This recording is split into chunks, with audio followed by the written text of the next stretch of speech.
Hello, ladies and gentlemen.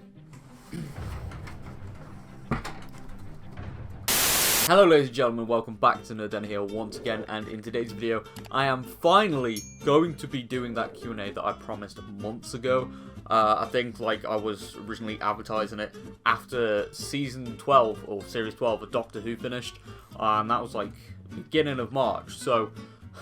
Yeah, very long time ago, and it's December now, nearly the end of the year, and a lot's happened, you know, 2 lockdowns, I've moved out, moved back in, then moving out again. Yeah, it's got to be a little bit of a mad year, but honestly, yeah, I'm getting around to doing it. There's a few questions that I've selected, and yeah, without further ado, let's get into the questions. Okay, so the first question is, what would you change about Season 12? That, funny enough, is what I've just talked about. And yeah, the first thing the thing I would change would have to be the amount of filler episodes, and those are the ones that I found the weakest in the new series of Doctor Who, just because, you know, the writing wasn't up on point, and the episodes that were tied to the story arc with the Timeless Child, I found were the stronger episodes. So Spyfall Part 1 and Part 2, Fugitive of the Judoon, and the Haunting of Villa Diodati, and the Ascension of the Cybermen, and the Timeless Children were the stronger episodes of the season, in my opinion.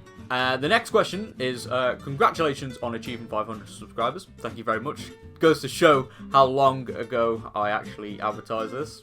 Brilliant. My question for the Q&A is, what made you get into Doctor Who? Now, what made me get into it, I think, well, I was 4 years old when Doctor Who came back. I was very young indeed, and well, literally, you know, it was put on BBC One, and I was watching it with my family, and they remember watching it back in the classic era. Like my dad remembered watching it during the Jon Pertwee / Tom Baker era of the show, and it was like, yeah, let's put it on, and because obviously, you know, the show had been it'd been off air for so many years, and it coming back was such a huge thing. And I remember watching the very first episode when it aired, Rose, and seeing the shop window dummies. I just found that really fascinating, and then obviously watching more episodes with the new season, and then being hella surprised when Christopher Eccleston transformed into David Tennant. I was like, oh, damn! Big plot twist that confused the hell out of me as a kid, but yeah, that's what got me into Doctor Who, was just literally because my family were like, yeah, let's put it on, and I've been engrossed ever since. Next question is, what is your favourite episode from each Doctor's era, and who is your favourite Doctor? Now, first part, for each favourite episode, for the first Doctor, it would have to be the first episode with the Daleks. I've actually watched that serial, and it is absolutely fantastic, and I love just the whole dynamic of the Daleks in the city. I thought that was pretty cool, and yeah, you know, it was a good introduction to the Daleks. For the second Doctor, it would have to be Tomb of the Cybermen. Third Doctor would have to be Terror of the Autons, because that introduced the Master for the first time, and again having the Autons as well, and them two working together, which was absolutely fantastic. For the fourth Doctor, it would have to be Genesis of the Daleks, just because I loved the whole new origin story for the Daleks, and it introduced Davros, and just exploring the Dalek history was absolutely fantastic. For the fifth Doctor, my favourite episode would have to be Earthshock, just because Earthshock was a very, very big episode. It had a surprise return of the Cybermen after years of being off screen, and then it had one of the few deaths for a companion where Adric died, and I thought that was a pretty big thing as well. Like, for the first time watching that episode, I was really surprised that actually happened, because in Modern Who, companions don't necessarily die in the traditional way, whereas Adric, he dead. For the sixth Doctor, I actually haven't watched a lot of his era, so I can't really say I have a favourite episode from him, to be honest. So once I watch more of his era, that's something I plan on doing, then I will have something to give there. Now, for the seventh Doctor, it would have to be Remembrance of the Daleks, just because I really enjoyed the whole Dalek Civil War situation. Like, I thought that was really good, and yeah, it was just a really good dynamic and something cool. And I did like the whole twist of Davros being the Emperor Dalek. I thought that was pretty good. For the 8th Doctor, he's had like, what, a TV movie and a mini episode. I guess I preferred Night of the Doctor, you know, the mini-sode, because it was a good return for him. It was a surprise return that I fully enjoyed. And just like that, you know, got changed and everything. But to finish off this question, my favourite Ninth Doctor episode would have to be Father's Day, just because I really enjoyed the whole implications of messing with time. And obviously, you know, I know it was more centered around Rose, but I just kind of liked the factor that obviously the Time Lords weren't around anymore at the time of that episode, you know, being set and everything. And that meant that the Ninth Doctor had to deal with the whole implications of Rose's dad now being alive instead of dead. And that meant with the Reapers coming into effect. And I just really enjoyed that episode overall. My favourite 10th Doctor episode would have to be The Waters of Mars, that I've previously discussed on this channel. I personally think it's a masterpiece of an episode. You know, get to see a dark side of the Doctor, and I just love the whole, like, water zombies and stuff. I thought that was pretty awesome. My favourite 11th Doctor episode would have to be A Good Man Goes to War. That I know is a very weird one. I don't think a lot of people would say that as their favourite episode, but for me, personally, I just enjoyed it because of we got to see a darker side to the 11th Doctor as well, and it was just, you know, it was something unique at the time. You know, we got to see you know, the Passenger Gang. I probably pronounced that completely wrong, but yeah, you know, Strax, Jenny, and Vastra, you know, getting them introduced, and just, you know, there was a lot of twists in that episode that I enjoyed overall, and yeah, it was just really good. My favourite 12th Doctor episode would have to be Heaven Sent, because Peter Capaldi acting top notch. I'm just going to put that there. And then my favourite 13th Doctor episode so far would have to be Fugitive of the Judoon, because of obviously the twists and everything like that, and I felt like Jodie's acting there was just perfect. Just loved it. So yeah, that answers that question. And oh, I also forgot as well, who was your favourite Doctor overall? David Tennant, 10th Doctor. Yeah, that's the Doctor I grew up with, so yeah, a lot of good memories surrounding that era. Oh, the next question. Congratulations on 500. My question is, what do you have in your Doctor Who collection? Now, because I've been moving around a lot recently, I actually don't have my collection with me, or at least the entirety of my collection. But I have a lot of, like, the mainline DVDs from New Who. I have a few steelbooks. I've got a few pop figures as well that I did show off in my room tour back in March. So if you want to go and check that out, you know, just find out my channel. And yeah, that's it really. I haven't got many of the toys or anything. I used to when I was younger, but then I sold them all like an idiot. And it was very sad indeed, because I wish I had them now, if I'm being honest. But yeah, I do have a variety of things in my Doctor Who collection. Woohoo! Well done, Nerdden. So happy for you. As for questions, what historical era would you like to travel to if you were to stumble across a TARDIS? That is a very good question, and my favourite historical era to go to, I would like to go to the 80s, you know, because I just vibe with that so much. The 80s, you know, just the music and stuff, and yeah, it just seems like a really good era to go to, and yeah, that would be it. And it will obviously be before COVID, so I could go out and, you know, have fun. Way. Well done, amazing. My question is, what Doctor would you put with a different companion if you could? For example, Martha and 11, that sort of thing. Straight away, I would say the 9th Doctor and Donna, because Christopher Eccleston and Catherine Tate, I could just imagine the sarcasm and everything like that. The humour would be ridiculous, and I loved that. I loved that so much, and it's something I've often thought about. You know, if there was ever any way, whether it be through audio or some televised special, it would be absolutely fantastic. Especially with Christopher Eccleston now doing Doctor Who audios, it could actually happen at some point. When did you start watching Doctor Who, and which Doctor was your favourite so far, and why? So I've already answered this already. I started watching Doctor Who in 2005 when I was 4 years old, and yeah, my favourite Doctor is the 10th Doctor. I don't think anything could change that. I mean, I have expressed, you know, over the past year that he has appeared a little bit too much in the expanded materials, such as audios and comics, and it's kind of overshadowed the current era a fair bit, but just basing it off the original era that he was in. I love that, and yeah, the 10th Doctor, David Tennant, absolutely fantastic actor. And also to answer the PS, how did you deal with exam stress? I mean, for me, it was just take it one bit at a time. Try and get yourself into like a schedule. Not in terms of like will off the in-betweeners, you know, don't go overboard, but try and focus on subjects where you think you're struggling the most. For example, for me, it was maths, because, I fucking sucked at maths, and, you know, just try and take that, you know, try and just focus on the things that you're struggling with, you know, try and get as much help as you can, whether it be online, or if you've got any extra tuition or anything like that, you know, try and take advantage of all the help that you can get, and yeah, it just makes your life a lot easier. And if you are struggling or anything, you know, there are, like, you know, people that I presume are in school and that you can talk to, and yeah, it does help. Top 5 Capaldi episodes. Who is your favourite Doctor? Nice. And top 5 Sarah Jane Adventures episodes.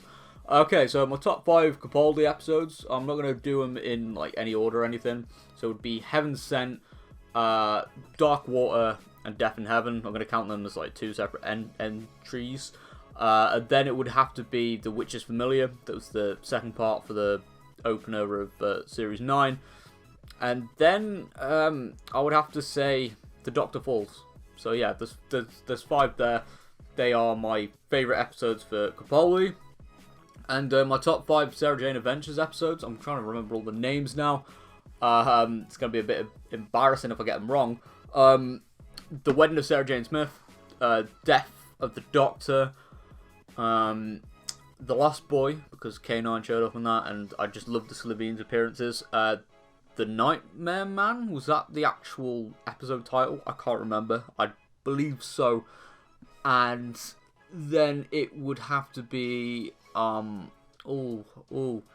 of the Clown. Day of the Clown. I think that was the episode title. Please correct me if it wasn't, or if I got any of those titles wrong. It's been a long time since I watched the Sarah Jane Adventures, and I am doing the retro review series on those episodes next month. I'm aiming for, once I've got the documentary sorted. So yeah, I'll be able to learn the episode titles once again.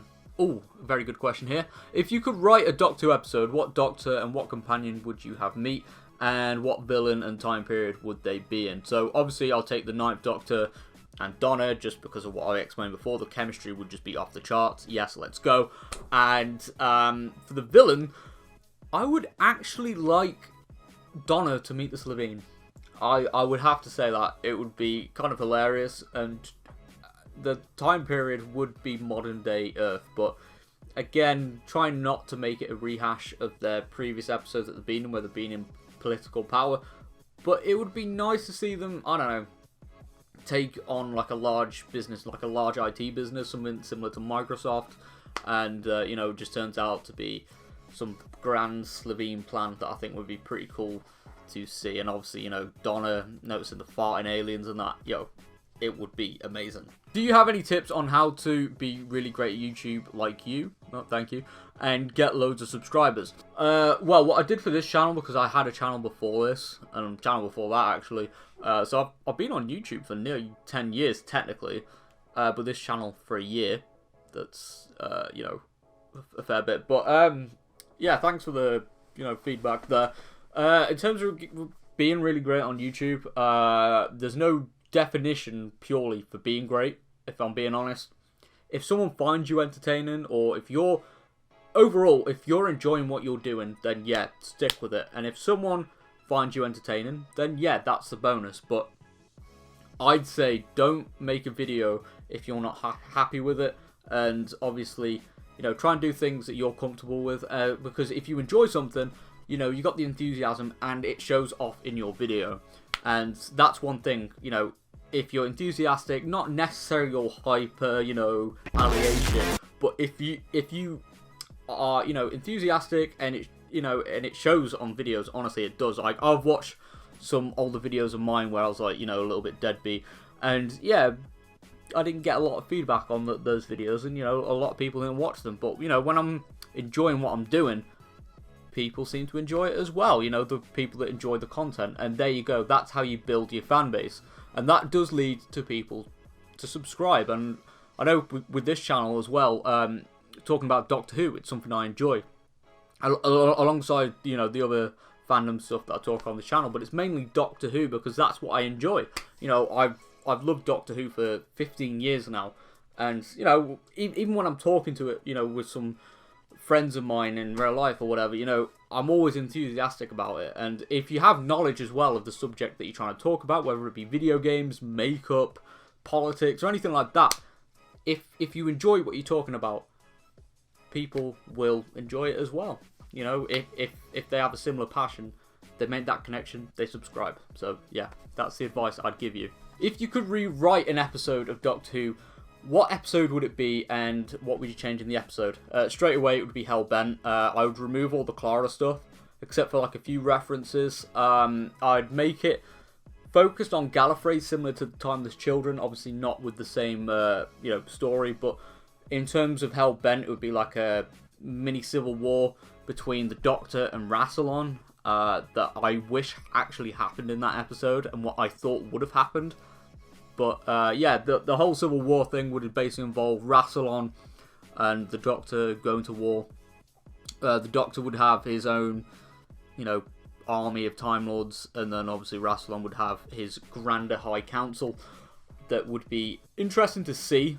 You know, I do wish it happened, but sadly it didn't. And you know, it would involve the Doctor, you know, obviously getting, you know, a lot darker in tone, and trying to get revenge for the Time Lords, basically killing Clara. So yeah, that would be the way I'd rewrite the episode. Okay, I've got a few questions here. Do you prefer watching Classic Who or New Who? It would have to be New Who, just because, yeah, it's just more relatable. Like, don't get me wrong, I love Classic Who, but in terms of themes and everything, I just find New Who a lot more relevant, and, you know, just something that I enjoy more, as I do prefer the themes and everything that's explored in New Who more to Classic Who. What is your favourite one-off monster or villain?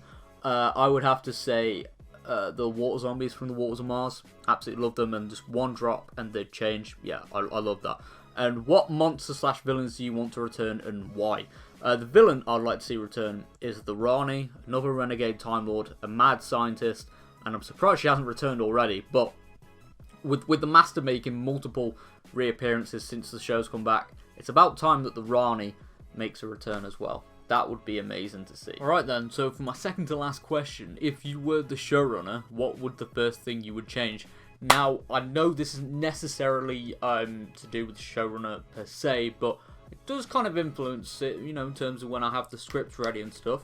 But the first thing I would change is the actual air date for the episodes, or the season, should I say. And that would be spring.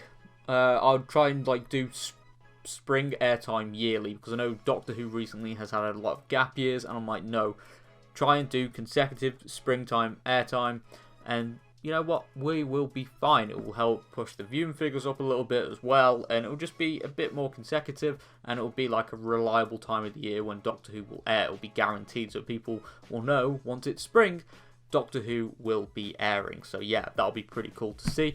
And yeah, that would be my first thing I would change as the showrunner. And then for my final question, if you could give anyone advice about dealing with the stress this year, what would you say to them? Now, I can guess you're referring to lockdown and everything like that, and, you know, all the shit that has gone on in the world. And to be honest, as I said, with exam stress, you know, just try and take it like a bit of a time, like if you get what I mean. Like, I'm really bad at giving advice here, but for me personally, how I've dealt with it, because this year's been, put it bluntly, it's been shit. Like, it has really been a fucking shit show. Like, you know, like, there is no way around it. Like, a lot of people have lost out this year, and I know there's so many people that have, like, either lost their jobs or have, you know, lost loved ones and everything like that. And, you know, there's a lot of stress, there's a lot of uncertainty, but there's a lot of ways you can escape from all that, whether it be playing video games, read a book, binge watch TV series, you know, some movies, or, you know, just simple things like go out for a walk or something like that. Just something to keep your mind at ease and, you know, keep yourself distracted. That's the main message. Just keep yourself distracted.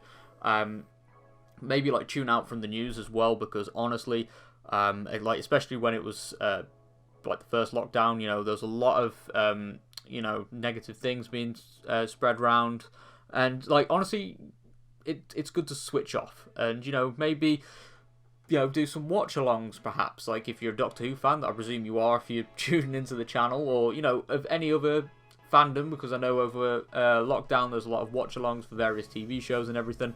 And yeah, you know, take part in them, you know, start talking to fans about, you know, your favourite episodes, you know, get communicating, or even set up a YouTube channel, do like a vlog series or something like that. You know, try and express your creativity. There's loads of ways you can distract yourself, and yeah, that would be the best advice I could give. You know, just try and distract yourself, keep yourself busy, and yeah, you'll get through this. That's my advice. That's the best advice I could probably give you. But yeah, just keep yourself busy. That's what I've done this year, and it's helped a lot. So yeah. Anyway, thank you very much for tuning in today. If you have enjoyed this video, leave a like rating and subscribe, and I will see you all on my next video, whenever that will be. But yeah, see you in a bit. Peace.